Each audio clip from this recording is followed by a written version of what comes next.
Ya, teman-teman, di sini pastinya kita semua sudah bergabung di Metaverse, ya. Pertanyaan akan muncul, apa yang harus dilakukan? Nah, ini ada beberapa step by step yang memang harus dilakukan, dan ini saya berencana akan dimasukkan ke dalam akademi di sesi pengembangan nantinya untuk slide lengkapnya. Nah, di sini karena waktunya memang ini dibutuhkan secara pemahaman, maka saya tampilkan sedikit materi ini, tapi saya akan jelaskan satu persatu. Jika teman-teman menjalankan step by step ini, ya ada 10 langkah ini, itu bisa dipastikan akan mendapatkan minimal 1.000 sampai 5.000 sebulan dari Metaverse, ya. Dan ini saya melihat logika di dalam pengembangan bisnis ini memang seperti ini. Pertama, teman-teman setelah bergabung itu harus memahami cara kerja sistem Metaverse sampai A dan Z. Oke. Nah, di dalam pengembangan bisnis ini kita tahu bahwa kita memasarkan matrik sistem. Artinya kita juga harus memaksimalkan pemahaman kita tentang cara kerja matrik sistem. Itu adalah komponen utama yang harus diketahui. Secara basic, apa yang harus diketahui di dalam pengembangan bisnis ini? Itu adalah pola pengembangan atau cara proses di awalnya. Jadi kita mengembangkan bisnis ini, kita mempromosikan bisnis ini, kita menyampaikan pembuktian testimoni bisnis ini. Memang terkadang testimoni atau edukasi yang kita sampaikan itu bukan dari kita sendiri, mungkin dari pendapatan orang lain, dan itu sah dilakukan karena sifatnya itu bukan untuk semacam kebanggaan dalam hal pamer, tapi itu adalah strategi di dalam pemasaran, yaitu promosi yang mana itu adalah pembuktian nyata yang harus kita ungkapkan di umum seperti itu. Nah, teman-teman, dalam pengembangan bisnis ini basicnya dulu yang harus dipahami. Salah satu contohnya itu apa yang harus dilakukan ketika ingin bergabung di Metaverse. Nah, dasar itu adalah basic. Artinya itu harus hafal di luar kepala. Salah satu contoh pertanyaan apa yang harus saya lakukan ketika ada mitra yang ingin bergabung di Metaverse. Pastinya pertama install Trust Wallet atau Token Pocket, Create Wallet, private key-nya disimpan, kemudian setelah jadi beli DAI Stablecoin, beli Matic, itu seharusnya semuanya hafal di luar kepala, ya. Nah, selain dari itu juga ketika kita hafal di dalam pengembangan secara pemikiran, artinya sudah kita pahami, artinya kita bisa menghafal itu semua, kita juga harus didukung dengan media tertulis, yang mana tujuannya adalah untuk disampaikan ketika ada yang ingin bergabung. Nah, selain media tertulis, ya urutan tertulis juga kita harus menyediakan cadangan, yang namanya cadangan ini itu berupa tutorial, mungkin berupa video, oke. Dan tidak menutup kemungkinan juga kita juga harus menyiapkan alat atau media cadangan berikutnya, yaitu berupa gambar. Nah, artinya di dalam pengembangan bisnis ini memang kita harus serius dalam hal pengembangannya. Apa yang kira-kira dibutuhkan itu harus disiapkan. Karena pada prinsipnya satu orang membutuhkan, kemudian ketika kita melakukan pengembangan itu akan dipakai selalunya, akan dipakai seterusnya seperti itu. Nah, kemudian yang kedua, di poin 2 ini yang banyak tidak dipahami. Ya, kita di Metaverse ini itu adalah bisnis pemasaran. Kita memasarkan suatu produk namanya Matrix System yang dikenal dengan level program.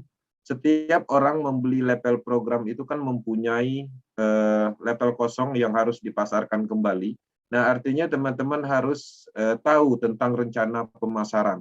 Contoh rencana pemasaran itu seperti apa? Kita mempunyai peta pengembangan.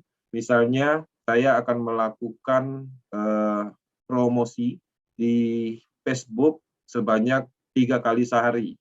Dan itu harus saya lakukan setiap hari secara komit dan konsisten. Itu adalah cara-cara rencana pemasaran. Jadi bukan rencana untuk closingkan orang, tapi pemasarannya dulu dimaksimalkan. Nah, kemudian saya juga harus mempostingkan ya bukti atau testimoni itu satu hari itu 1 kali. Bisa testimoni dari saya sendiri atau testimoni dari pendapatan orang lain. Nah, itu dibuat secara tertulis dan itu dilakukan secara komit dan konsisten. Apakah itu berat? Itu nggak berat. Kita bisa mengerjakan dari manapun. Yang berat itu adalah memulainya. Ketika itu dijadikan kebiasaan, itu sangat ringan. Nah, ada banyak ya detailnya tentang rencana pemasaran, itu dari sisi promosi, dari sisi kampanye bisnis, seperti itu. Belum lagi kita menyiapkan alat-alatnya. Misalnya, kita harus menyiapkan draft untuk pertanyaan-pertanyaan yang paling sering muncul. Misalnya, orang bertanya tentang apa itu metaverse.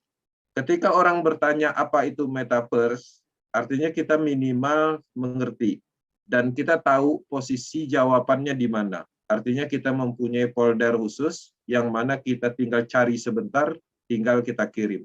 Baik itu berupa voice note, tulisan, gambar, dan lain-lain. Atau mungkin kita bisa menjelaskan sendiri, itu lebih baik, ya. Nah, jadi kita tahu apa yang harus kita lakukan dengan pemasaran itu sendiri. Nah, di sini di poin 1 dan poin 2 itu tidak ada kita berbicara tentang bagaimana cara merekrut, bagaimana cara menjual, ya. Artinya kita fokusnya ke pemasaran aja dulu. Bagaimana cara melakukan pemasaran. Nah, kemudian setelah tahu tentang rencana pemasaran, pastinya kita juga harus membuat saluran pemasaran sendiri. Nah, di dalam rencana pemasaran itu bisa kita melakukan di saluran orang lain, misalnya di Facebook, grup cryptocurrency, itu bisa kita melakukan rencana pemasaran, mempostingkan konsisten di grup itu satu kali sehari misalnya. Tapi di sisi lain ada poin ketiga, yang ketiga ini adalah hal yang penting, yaitu saluran pemasaran Anda sendiri. Jadi kalau kita ikut bisnis di Metaverse ini, kemudian kita harus menyiapkan sebuah basecamp online namanya, sejenis grup, misalnya WhatsApp, yang mana grup WhatsApp itu adalah grup individu kita, yang kontrol penuhnya ada di kita. Kenapa itu dibuat? Karena tujuannya itu adalah tempat kita melakukan pemasaran finalnya.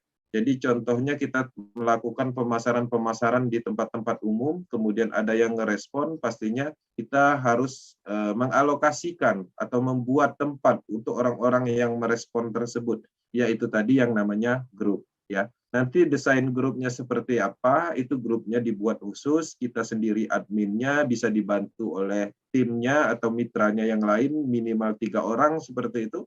Nah, ketika kita mampu mengontrol sendiri grup itu, ada baiknya kita sendiri. Kenapa? Ketika teman-teman mempunyai calon mitra, oke, kemudian calon mitra tersebut digabungkan di grup orang lain atau di grup umum, maka akan terjadi gesekan nantinya. Dikhawatirkan akan ada namanya tarik-menarik, yang tadinya kita masukin karena di dalam grup itu ada salah satu orang yang menonjol, sehingga calon mitra yang tadi kita masukkan malah tertarik untuk bergabung ke orang lain. Itu untuk menghindari itu. Nah, itu tujuannya. Ketika itu terus dijalankan, sering terjadi gesekan di dalam tim, akhirnya timnya malah jadi tidak kompak lagi, ya. Tapi sebenarnya final dari pemilihan itu sebenarnya ada di orang yang ingin bergabung. Tapi karena kita merasa kita yang berjasa memasuki di dalam grup tersebut, hanya memasuki dan tidak pernah melakukan update informasi di dalam grup tersebut, sehingga orang nggak teras, walaupun kita yang masukin ke dalam grup tersebut. Nah, untuk menghindari itulah kenapa kita harus membuat yang namanya saluran pemasaran sendiri. Oke. Pertanyaannya, materinya dari mana? Sedangkan saya aja nggak ngerti. Kita menyediakan grup umum, yang mana grup umum itu saya posting bukan untuk mempromosikan Metaverse ini untuk teman-teman semua yang bergabung di sini. Tapi tujuan saya mempostingkan sesuatu di dalam grup itu agar menjadi properti pemasaran teman-teman itu yang ada di dalam grup. Itu perlu diketahui. Jadi jangan salah persepsi, apa yang saya posting di dalam grup itu tujuannya untuk memotivasi teman-teman yang ada di grup. Tapi harapannya, apa yang saya sampaikan di dalam grup itu bisa dijadikan alat untuk mempromosikan kepada grupnya masing-masing, ke Facebook-nya masing-masing, seperti itu. Apa yang saya sampaikan berupa testimoni juga, itu bisa disampaikan ke tempat-tempat lain, sehingga memancing daya tarik orang bertanya tentang proyek ini. Oke. Nah, kemudian poin keempat itu merupakan salah satu percepatan ketika kita ingin mendapatkan percepatan dalam bisnis ini. Aktifkan minimal 5 sampai 7 level untuk percepatan, ya. Perlu digarisbawahi ini untuk percepatan dan ini bisa dimulai dengan level 1. Jadi teman-teman jangan berkecil hati, yang level 1 itu bisa memulai. Yang poin 4 ini hubungannya adalah ketika kita ingin mendapatkan percepatan. Kalau kita memulai level 1, kenapa tidak bisa mendapatkan percepatan? Artinya kita harus melewati level 1. Kita kembangkan, dapat bonus, mungkin beberapa persentase bonusnya untuk dinaikkan ke level 2. Ya, level 2, level 1 menghasilkan, naik lagi ke level 3. Level 1, 2, 3 menghasilkan, berhasil kita pasarkan produk level tersebut, kita naik ke level 4, dan seterusnya. Tapi ketika teman-teman memulai di level 5 atau level 7, artinya itu salah satu langkah percepatan karena dari level 5 pastinya tinggal mudah naik ke level 6. Selain dari itu juga level 5 itu adalah syarat utama untuk mendapatkan produk berikutnya yaitu berupa NFT.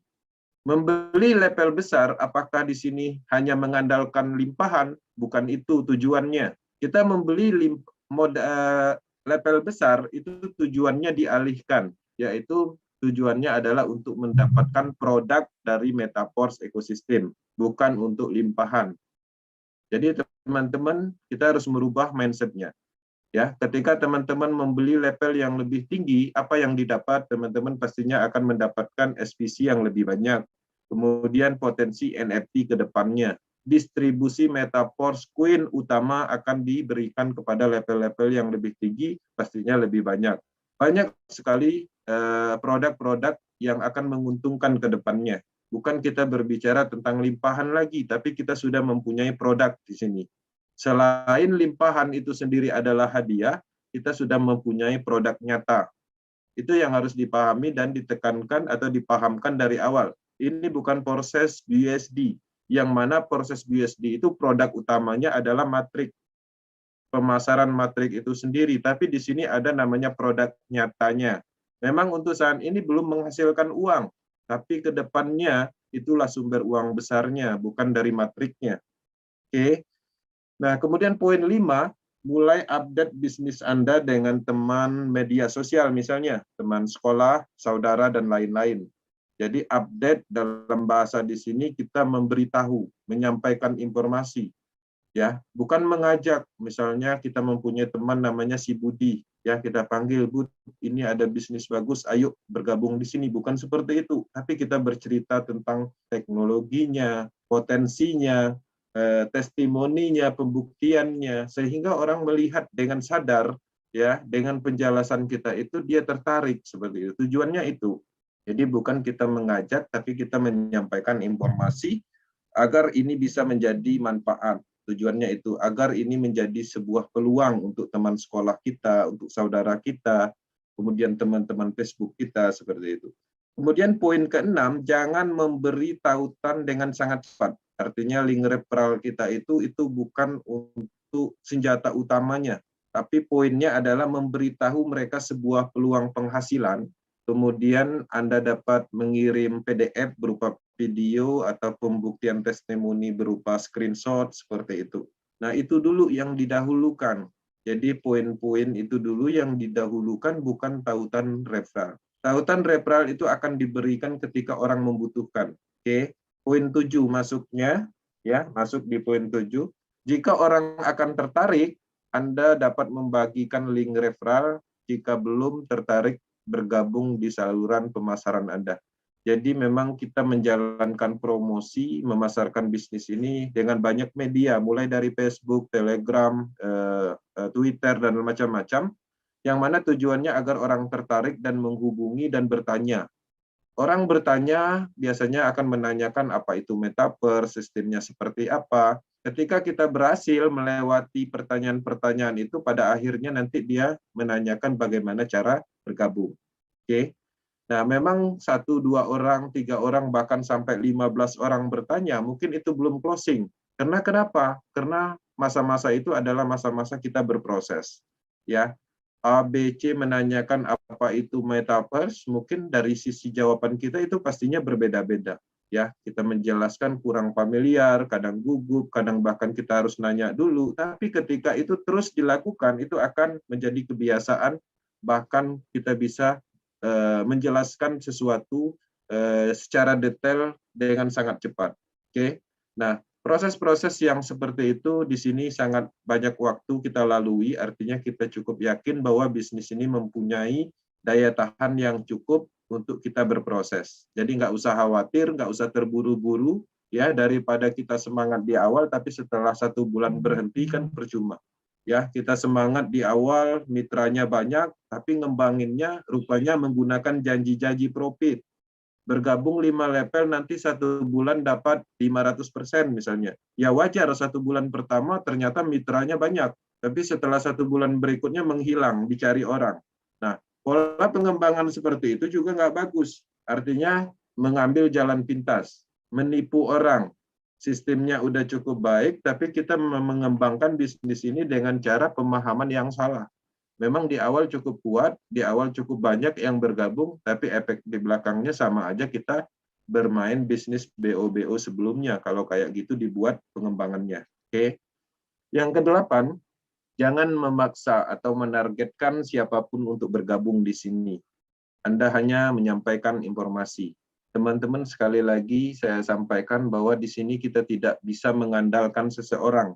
Kita mengenal seseorang, mungkin dulu dia adalah general network, dia juga dulu kuat secara closingannya, sehingga kita menargetkan si A bagaimana caranya dia bergabung di Metaverse. Itu adalah kesalahan fatal dan tidak akan pernah berhasil dalam pola pengembangan seperti itu.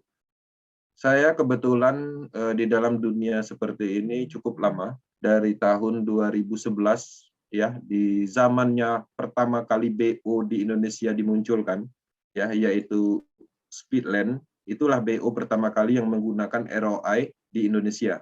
Setelah itu baru bermunculan ROI yang lain. Nah, orang-orang yang kapasitas pengembangan seperti itu saya tahu, ya, yang kuat secara pengembangan bisnis-bisnis seperti itu saya paham, dan saya mempunyai kontaknya, bahkan saya sering berdiskusi, tapi saya tidak pernah menargetkan mereka untuk bergabung, ya, karena ini bukan bisnis yang dulu. Saya paham mereka sebagai pelaku bisnis binary system atau BO investasi, mereka memang mempunyai market, mereka memang jago dalam pengembangan itu, tapi belum tentu mereka mampu mengembangkan bisnis yang berteknologi seperti ini. Ya, dia mempunyai ribuan di dalam pengembangan bisnisnya, mitranya ribuan di dalam pengembangan bisnis sentralnya, tapi ketika menjalankan bisnis ini, create wallet aja nggak bisa. Dan pastinya dia sudah mempunyai ego, karena sebelumnya dia adalah founder suatu bisnis sebelumnya. Dan dia pastinya tidak akan pernah mau belajar sama teman-teman yang mempunyai kapasitas sebelumnya di bawah dia. Itu menurut versinya mereka. Karena mereka mempunyai ego, yang mana ego itu masih tersimpan, sehingga ternyata ego itu sebenarnya tidak bisa diimplementasikan di eranya saat ini. Dulu mungkin, ya, orang-orang mereka jago di dalam pengembangan bisnis, tapi ketika mereka tidak mau berbenah atau berubah, ya juga tidak ada apa-apanya di eranya saat ini. Karena sekarang kita memasuki era digital, ya, blockchain teknologi. Kalau dulu belum ada Zoom, belum ada WhatsApp, baru BlackBerry aja, wajar kita harus roadshow ke sana kemari. Kalau dulu belum ada Telegram, belum ada Facebook, wajar kita harus pergi ke sana kemari, keluar kota, seperti itu. Kalau sekarang, semuanya sudah mendukung untuk melakukan pengembangan bisnis nyata dengan dari kenyamanan rumah. Nah, tapi di sisi lain tetap offline tidak bisa dihindari. Kenapa? Karena di dalam pengembangan bisnis ini, orang-orang paling senang melihat hal-hal yang nyata. Ya, euforianya dapat. Euforianya dilihat, orang ngumpul-ngumpulnya seperti itu. Orang bercerita tentang bisnis sambil ngopinya dipoto seperti itu. Itu adalah salah satu ciri khas, ya, atau kebiasaan orang menjalankan bisnis pemasaran. Nah, kebiasaan seperti ini itu ada di 3 negara yang paling umum, yaitu India, Afrika, dan Indonesia. Jadi sukanya ngumpul-ngumpul. Jadi kalau bisnis itu kalau nggak ngumpul-ngumpul bukan bisnis. Nah, tapi di beberapa negara maju seperti Eropa, daerah-daerah Amerika, mereka mengembangkan bisnis itu menggunakan saluran pemasaran, bukan metode offline, ya. saluran pemasaran di poin 3 ya artinya kita mempunyai grup khusus yang mana grup itu adalah tempat orang berkumpul menemui kita. Oke.